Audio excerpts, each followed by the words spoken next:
Jo, proč ne? To jezdí dobře.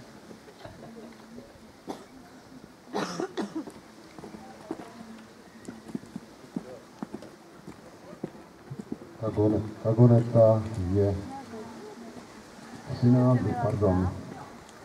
10letá Krišna, plemeno holandský teplokrevník po hřebci Wittinger z mořky Vagoneta po hanoverském Granus.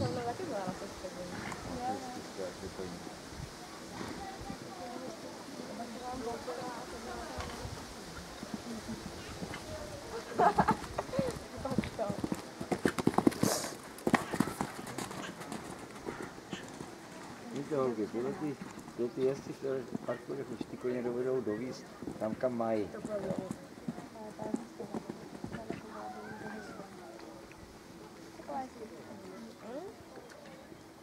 Když se koukáte na ty velké parkoury, tak tam vlastně, když je vidět odskokový místo, tak je to 50×50 ušlapané místo. A všichni odskakují do stejného místečka. Jo, ale tak?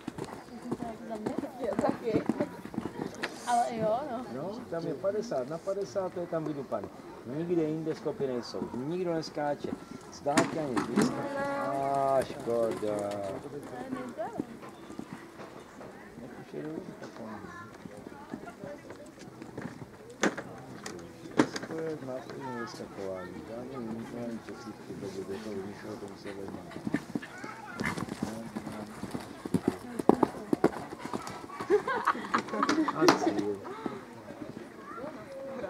Výsledek